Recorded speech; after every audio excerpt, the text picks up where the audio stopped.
سورۃ المنافقون.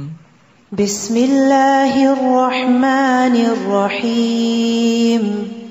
اذا جاءك المنافقون قالوا نشهد انك لرسول الله والله يعلم انك لرسوله والله يشهد ان المنافقين لكاذبون. شروع کرتی ہوں اللہ کے نام سے جو بے انتہا مہربان نہایت رحم فرمانے والا ہے.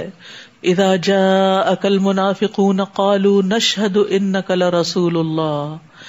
جب آپ کے پاس منافق آتے ہیں تو کہتے ہیں ہم گواہی دیتے ہیں کہ یقیناً آپ اللہ کے رسول ہیں. واللہ یعلم انک لرسولہ. اور اللہ خوب جانتا ہے کہ آپ اس کے رسول ہیں. واللہ یشہد ان المنافقین لکاذبون. اور اللہ یہ گواہی دیتا ہے کہ منافق سراسر جھوٹے ہیں، کیونکہ ان کے دلوں میں یہ بات نہیں تھی، صرف زبانوں پر تھی، اور دل کا حال رسول اللہ صلی اللہ علیہ وسلم نہیں جانتے تھے بلکہ اللہ سبحانہ تعالیٰ جانتے تھے. تو اللہ تعالیٰ نے ان کے جھوٹا ہونے کی گواہی دی. تو منافق کی صفات میں کیا کیا چیزیں شامل ہیں؟ بات کرے تو جھوٹ بولے، وعدہ کرے تو خلاف کرے، امانت رکھی جائے تو خیانت کرے. تو اچھا اخلاق اور دین کی سمجھ بوجھ یکساں نہیں ہوتی. تو صحابہ جو تھے وہ نفاق سے بہت ڈرتے تھے. ابن ابی ملیکہ کہتے ہیں میں نبی صلی اللہ علیہ وسلم کے 30 صحابہ سے ملا، ان میں سے ہر ایک کو اپنے اوپر نفاق کا ڈر ہوتا تھا، اور ان میں سے کوئی نہیں کہتا تھا کہ میرا ایمان جبریل اور میکائیل کی طرح ہے. آج ہمارا حال کیا ہے؟ ہم دوسروں کو بڑی آسانی سے منافق کہہ دیتے لیکن اپنے نفاق کو نہیں جانتے. حسن کہتے ہیں کہ مومن ہی نفاق سے ڈرتا ہے اور منافق اس سے بے خوف ہوتا ہے. انہوں نے اپنی قسموں کو ڈھال بنا رکھا ہے اور اس طرح اللہ کی راہ سے روکتے ہیں. بہت برا کام ہے جو یہ کر رہے ہیں. یہ اس لیے کہ وہ ایمان لائے پھر کفر کیا تو ان کے دلوں پر مہر لگا دی گئی. اب یہ کچھ نہیں سمجھتے، اور اگر آپ ان کا قد و قامت دیکھیں تو آپ کو بہت پسند آئے. یعنی فزیکلی بڑے فٹ ہیں، بڑے خوبصورت ہینڈسم ہیں، اور اگر ان کی بات سنیں تو بس سنتے ہی رہ جائیں. اتنے اچھے اسپیکر ہیں، گویا وہ دیواروں کے ساتھ لگائی ہوئی لکڑیاں ہیں جو دیکھنے میں ہی خوبصورت لگتی ہے. جو لکڑیوں کی پینلنگ ہوئی بھی ہے نا، یہ صرف دیکھنے میں خوبصورت لگتی ہے، اس سے فائدہ کچھ حاصل نہیں ہوتا. بزدل ایسے کہ ہر زور کی آواز کو سمجھتے ہیں کہ ان پر کوئی بلا آئی. یہی لوگ دشمن ہیں، ان سے ہوشیار رہیے، انہیں اللہ ہلاک کرے، کہاں سے بہکائے جاتے ہیں. تو یہاں پر منافق کے بولنے کے انداز پر بھی بات کی گئی، اس کی گفتگو پر بھی. ایک اور حدیث میں آتا ہے کہ مجھے اپنی امت پر سب سے زیادہ ڈر اس منافق کا ہے جو زبان آور ہوتا ہے. عمر بن خطاب کہتے ہیں کہ نبی صلی اللہ علیہ وسلم نے فرمایا بے شک میں اس امت کے ہر ایسے انسان سے ڈرتا ہوں جو منافق ہے. وہ حکمت کی باتیں کرتا ہے اور اس کا عمل ظلم والا ہوتا ہے. عملی طور پر وہ دوسروں پہ ظلم ڈھا رہا ہوتا ہے، دوسروں کو ان کا حق نہیں دیتا، اور ویسے وہ بڑی سمجھداری کی باتیں کرتا ہے. اور جب انہیں کہا جائے آؤ تاکہ اللہ کے رسول تمہارے لیے مغفرت طلب کریں تو سر جھٹک دیتے ہیں، اور آپ انہیں دیکھیں گے ازراہ تکبر آنے سے رک جاتے ہیں. یعنی دین کی بات، رسول صلی اللہ علیہ وسلم کی بات سننا ہی نہیں چاہتے. آپ ان کے لیے مغفرت کی دعا کریں یا نہ کریں ان کے حق میں برابر ہے، کیونکہ اللہ انہیں کبھی معاف نہ کرے گا. اللہ تعالیٰ نافرمان لوگوں کو قطعاً ہدایت نہیں دیتا. یہی لوگ ہیں جو کہتے ہیں کہ رسول اللہ کے ساتھیوں پہ خرچ نہ کرو یہاں تک کہ منتشر ہو جائیں، حالانکہ آسمانوں اور زمین کے خزانے تو اللہ کے پاس ہیں. مگر منافق لوگ سمجھتے نہیں. کہتے ہیں اگر ہم مدینہ واپس گئے تو وہاں کا عزیز تر آدمی ذلیل تر آدمی کو نکال باہر کرے گا، حالانکہ تمام تر عزت تو اللہ، اس کے رسول اور مومنوں کے لیے ہے. لیکن منافق یہ بات نہیں جانتے. اے ایمان والو، تمہارے اموال اور تمہاری اولاد تمہیں اللہ کی یاد سے غافل نہ کریں، کیونکہ مال اور اولاد ہی تھے جنہوں نے ان کے اندر نفاق پیدا کر دیا تھا. ان دونوں کی حد سے بڑی ہوئی محبت انسان کو دین کے تقاضے پورے کرنے سے روک دیتی ہے، اور جو لوگ ایسا کریں وہی خسارہ اٹھانے والے ہیں.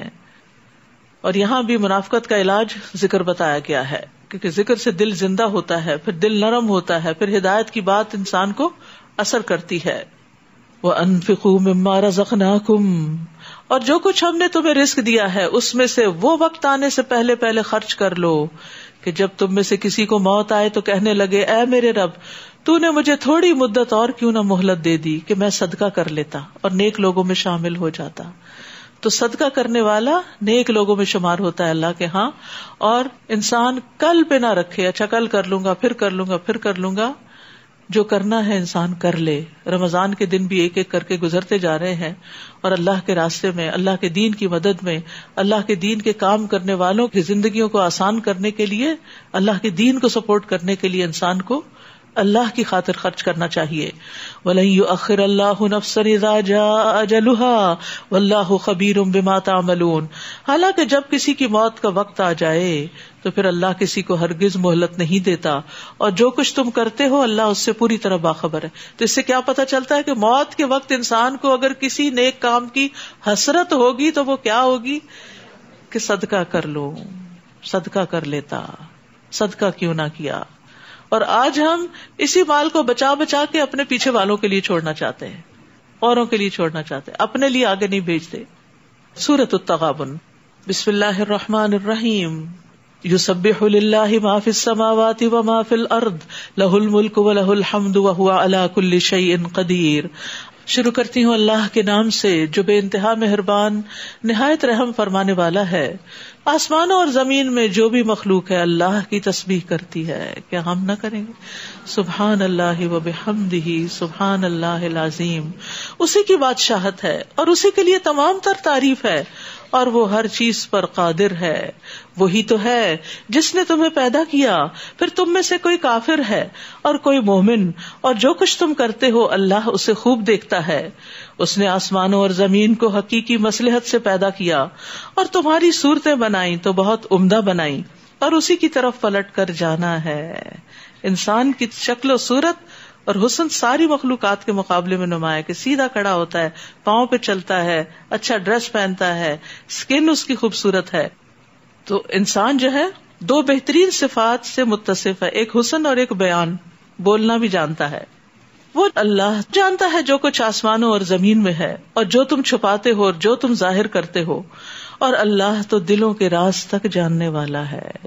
آسمانوں کی باتیں بھی جانتا ہے اور دل کے اندر چھپی ہوئی بات بھی جانتا ہے, یہ اس کا کامل علم. کیا تمہیں ان لوگوں کی کوئی خبر نہیں پہنچی جنہوں نے اس سے پہلے کفر کیا تھا, پھر انہوں نے اپنے کام کا مزہ چکھ لیا اور ان کے لیے دردناک عذاب ہے. یہ اس لیے ہوا کہ ان کے پاس ان کے رسول واضح دلائل لے کر آئے تو وہ کہنے لگے کیا آدمی ہماری رہنمائی کریں گے, انسان, مرد. چنانچہ انہوں نے انکار کر دیا اور منہ موڑ لیا, اور اللہ بھی ان سے بے پرواہ ہو گیا, اور اللہ تو ہے ہی بے نیاز اور قابل تعریف. زعم الذین کفروا ان لن یبعثوا قل بلی وربی لتبعثن ثم لتنبؤن بما عملتم وذلک علی اللہ یسیر. آخرت کا انکار کرنے والوں نے یہ سمجھ رکھا ہے کہ وہ قطعاً اٹھائے نہیں جائیں گے.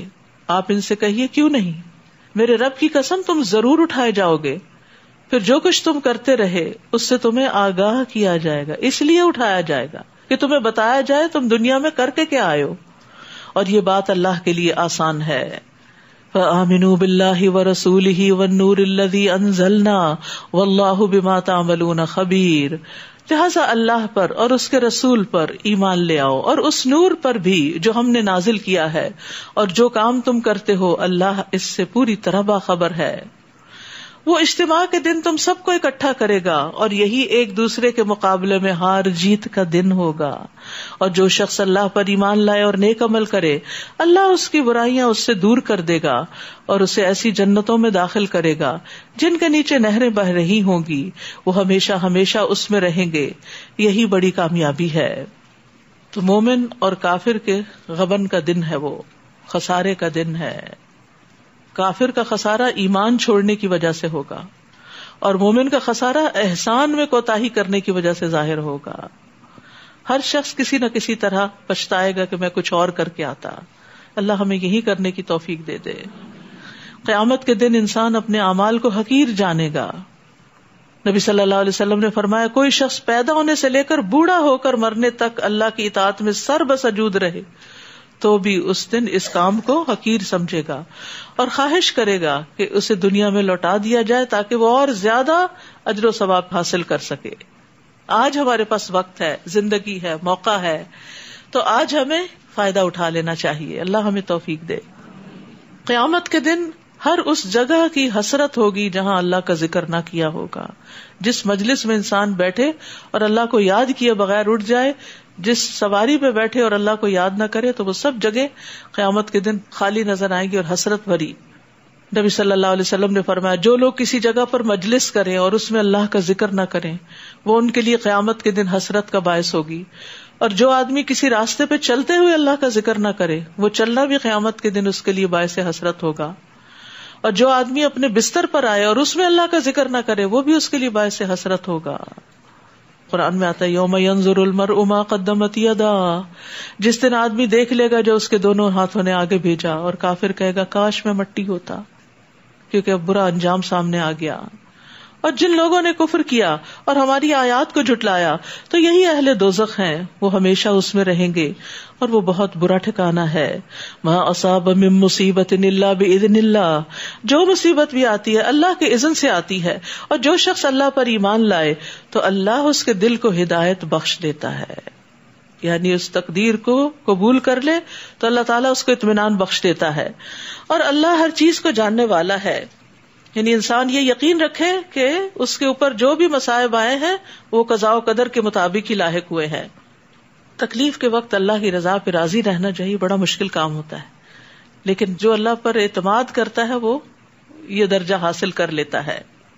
تو مصیبتوں پر ملنے والے ثواب پہ اگر انسان نظر رکھے تو مصیبت ہلکی ہو جاتی ہے. اللہ کی اور اس کے رسول کی اطاعت کرو، پھر اگر تم سرتابی کرو تو ہمارے رسول کے ذمہ تو صرف صاف پہنچا دینا ہی ہے. اللہ وہ ہے جس کے علاوہ کوئی الہ نہیں. مومنوں کو اللہ ہی پر بھروسہ کرنا چاہیے. یا ایھا الذین آمنوا، اے لوگو جو ایمان لائے ہو، تمہارے ازواج اور اولاد میں سے بعض تمہارے دشمن ہیں، ان سے ہوشیار رہو، یعنی تمہاری آخرت برباد کرنے والے ہیں، تمہارا بڑا نقصان کرنے والے ہیں. اور اگر تم معاف کر دو، یعنی یہ رشتے قریبی رشتے ہیں، پیارے رشتے ہیں، لیکن تمہیں پتہ چل جائے کہ یہ تمہارے ساتھ زیادتی کر رہے ہیں، دشمنی کر رہے ہیں، دھوکہ دے رہے ہیں تمہیں، تو تمہیں کیا کرنا چاہیے؟ معاف کر دو، درگزر کر دو، انہیں بخش دو. تو یقیناً اللہ بخشش فرمانے والا، رحم کرنے والا ہے، کیونکہ ان رشتوں کے ساتھ معاف کر کے ہی گزارا ہو سکتا ہے، ورنہ گھر نہیں بنتے. تو بنیادی طور پر یہ اللہ کی اطاعت میں رکاوٹ بننے والے دشمن ہیں. انما اموالکم و اولادکم فتنہ واللہ عندہ اجر عظیم، بلا شبہ تمہارے مال اور تمہاری اولاد ایک آزمائش ہے اور اللہ ہی ہے جس کے ہاں بڑا اجر ہے. فاتقوا اللہ ما استطعتم واسمعوا واطیعوا وانفقوا خیرا لانفسکم، لہذا جہاں تک ہو سکے اللہ سے ڈرتے رہو اور سنو اور اطاعت کرو اور اپنے مال خرچ کرو. ہر روز یہ سبق دیا جاتا ہے کہ اللہ کے راستے میں مال خرچ کرو، یہ تمہارے ہی لیے بہتر ہے. اور جو شخص اپنے نفس کی حرص سے بچا لیا گیا تو ایسے ہی لوگ کامیاب ہیں. وَمَن یوق شح نفسہ، 2 دفعہ اس بارے میں آگے، دل کی شح، دل کی تنگی کے بارے میں. اور صدقہ خیرات جو ہے وہ دلوں کو وسیع کرتا ہے، تنگی دور کرتا ہے، دلوں کی گھبراہٹ کو دور کرتا ہے. اگر آپ کے دل میں کسی بھی قسم کی تنگی ہے، روز صدقہ کرنا شروع کریں، آپ دیکھیں گے کہ آپ کی وہ تکلیف، گھبراہٹ دور ہو جائے گی، اطمینان قلب نصیب ہوگا انشاءاللہ.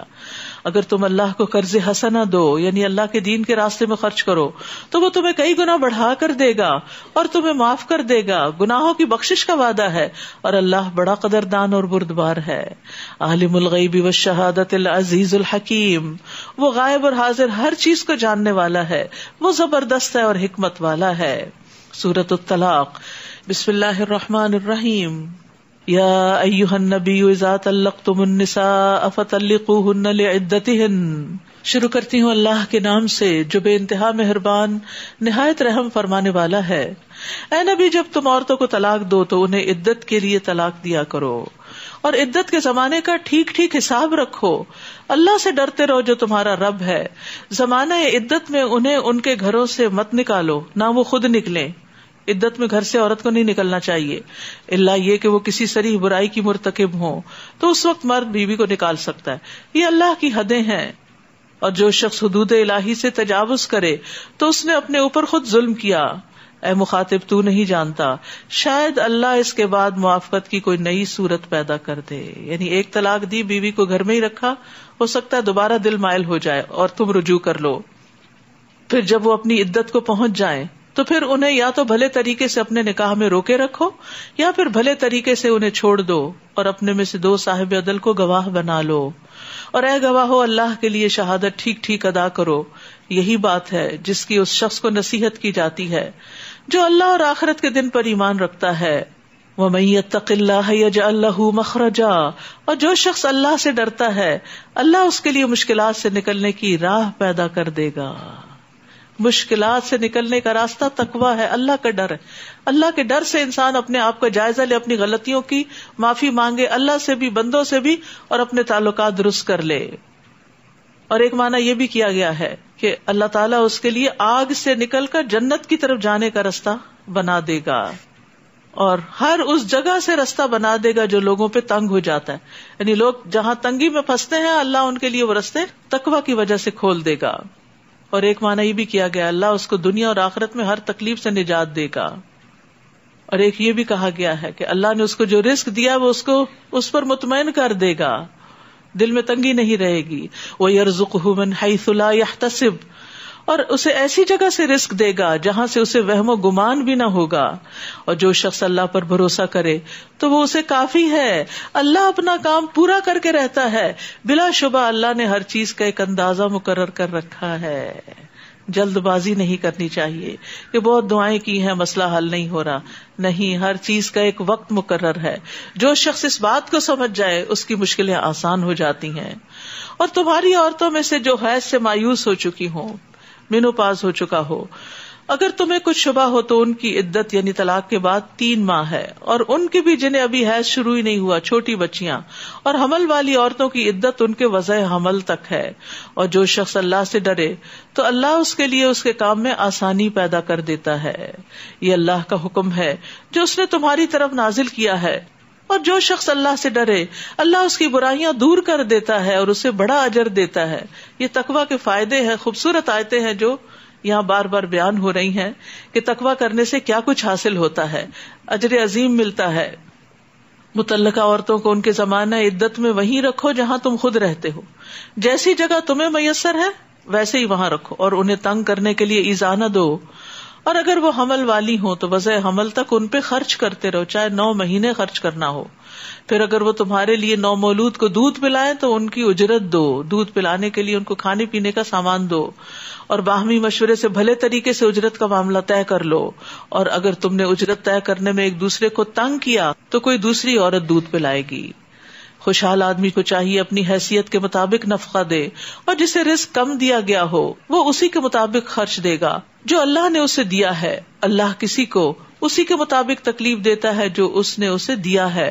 اللہ جلد ہی تنگی کے بعد آسانی کر دے گا. یہ بڑا خوبصورت جملہ ہے.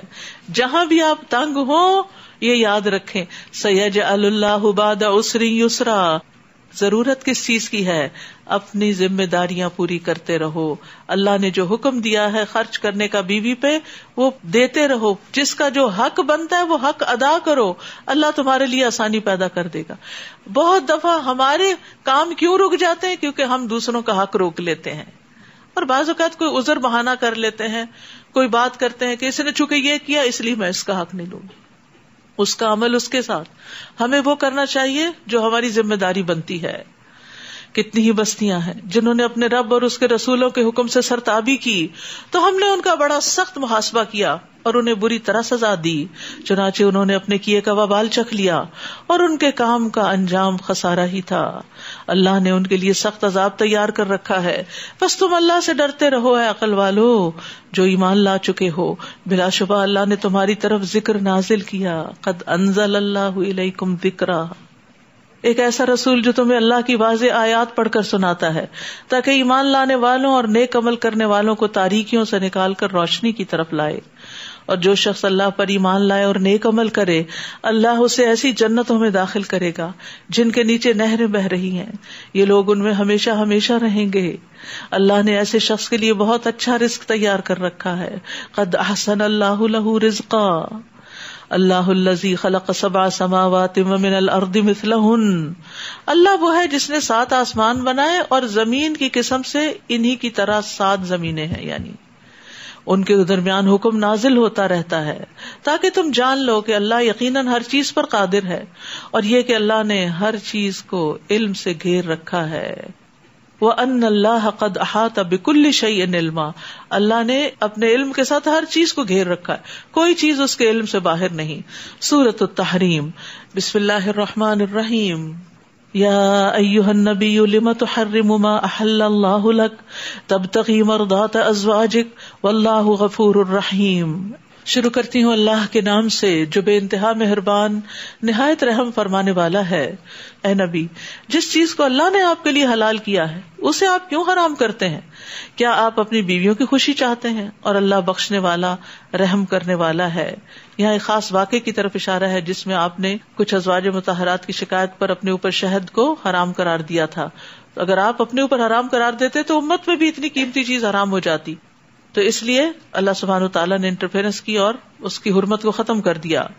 اللہ نے تمہارے لیے ناجائز قسموں کو کھول دینا واجب قرار دیا ہے، یعنی اگر کسی نے ایسی کوئی قسم کھا لی ہو کہ میں یہ نہیں کھاؤں گا، یہ نہیں کروں گا، تو پھر اس کا کفارہ ادا کر کے وہ کام کر لے۔ اللہ ہی تمہارا سرپرست ہے اور وہ سب کچھ جاننے والا حکمت والا ہے۔ جب نبی نے اپنی کسی بیوی سے ایک راز کی بات کہی، اس بیوی نے وہ بات آگے بتا دی اور یہ معاملہ اللہ تعالیٰ نے نبی پر ظاہر کر دیا۔ اب نبی نے اس بیوی کو کچھ بات تو جتلا دی، کچھ نہ بتائی۔ یہ ہوتا ہے اخلاق۔ ضروری نہیں ہوتا کہ ہر چیز کے معنی دیے جائیں اور ہر چیز کو ڈیٹیل سے بتایا جائے، بس تھوڑا سا ہاں ہو کر دی جائے، بات ختم، کیونکہ اس طرح کی باتوں کا نتیجہ کوئی نہیں نکلتا اور تعلقات زیادہ خراب ہوتے چلے جاتے۔ پھر جب نبی صلی اللہ علیہ وسلم نے اسے افشائے راز کی یہ بات بتائی تو پوچھنے لگی، آپ کو اس کی کس نے خبر دی؟ یہ عموماً ہم کہتے ہیں نا، اگر کوئی ہمیں آ کے کہ فلاں یہ کہہ رہا تو کہتے تمہیں کس نے بتایا؟ تو نبی صلی اللہ علیہ وسلم نے کہا، مجھے اس نے خبر دی جو ہر بات کو جانتا ہے، یعنی وحی کے ذریعے، اور اس سے پوری طرح باخبر ہے۔ تو اس آیت سے بڑی خوبصورت بات پتہ چل رہی ہے کہ بہت سی چیزوں کو جو دوسروں کے قصور ہیں، دوسروں کی بڑی بڑی غلطیاں، ان کو نظر انداز کر دیں، اگنور کر دیں، جسٹ اگنور، کیونکہ بدلہ لینے میں اور ضد لگانے میں کوئی بھلائی نہیں ہوتی۔ سفیان کہتے ہیں نظر انداز کرنا ہمیشہ معزز لوگوں کا کام رہا ہے۔ حسن بصری کہتے ہیں معزز انسان کبھی بھی ایک بات کو انتہا تک نہیں لے جاتا، یعنی بات بڑھاتا نہیں، جھگڑے بڑھاتا نہیں، بلکہ ان کو ختم کرنے کی کوشش کرتا ہے۔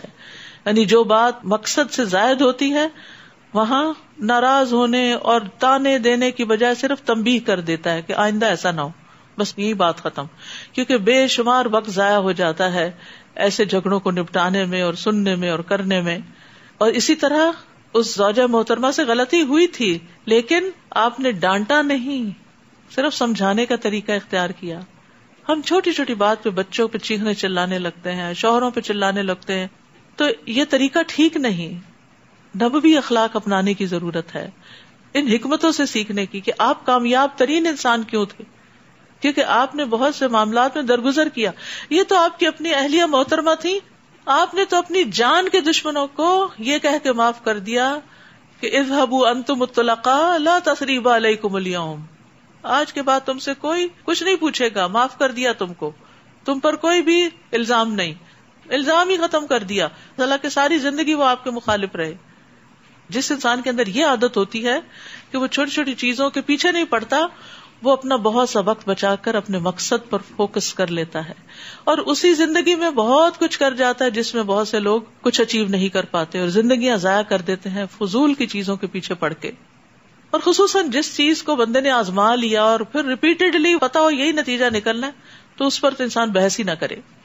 اور اگر تم دونوں بیویاں اللہ کے حضور توبہ کرتی ہو تو بہتر ہے، کیونکہ تمہارے دل راہ راست سے ہٹ گئے ہیں، اور اگر تم اس معاملے میں نبی کے خلاف ایک دوسرے کی پشت پناہی کرو گی تو اللہ، جبریل اور صالح مومن سب نبی کے مددگار ہیں، اور ان کے علاوہ فرشتے بھی اس کے مددگار ہیں۔ کچھ بعید نہیں کہ اگر نبی تمہیں طلاق دے دے تو اس کا رب اسے تم سے بہتر بیویاں بدلے میں دے دے، جو مسلمان، مومن، اطاعت گزار، توبہ گزار، عبادت گزار اور روزہ دار ہوں، خواہ وہ شوہر دیدہ ہوں یا کنواریاں۔ یا ایھا الذین آمنوا قوا انفسکم واہلیکم نارا، اے ایمان والو اپنے آپ کو اور اپنے گھر والوں کو اس آگ سے بچاؤ جس کا ایندھن انسان اور پتھر ہے. استغفر اللہ، انسانوں سے آگ بھڑکائی جائے گی. جہنم کی شدت بتائی جا رہی. کس کو خطاب ہے؟ ایمان والوں کو. کیا کہا جا رہا ہے؟ آگ سے بچو. ہم تو ایمان لے آئے پھر بھی آگ. ہاں، غلط کاموں سے بچو جو آگ کی طرف لے جانے والے ہیں. صرف خود نہیں بچو، بچوں کو بھی بچاؤ. بچوں کی تربیت کی فکر کرو، ان کے ایمان کی فکر کرو. اس آگ پر تند خو اور سخت گیر فرشتے مقرر ہیں. اللہ انہیں جو حکم دے وہ اس کی نافرمانی نہیں کرتے، اور وہی کچھ کرتے ہیں جو انہیں حکم دیا جاتا ہے. یا ایھا الذین کفروا لا تعتذروا اليوم انما تجزون ما کنتم تعملون. اے کافرو آج بہانے مت بناؤ. ہر شخص اس دن کوئی نہ کوئی بہانہ عذر پیش کر رہا ہوگا کہ مجھے معاف کر دیا جائے. تمہیں ویسا ہی بدلہ دیا جائے گا جیسے تم عمل کرتے رہے.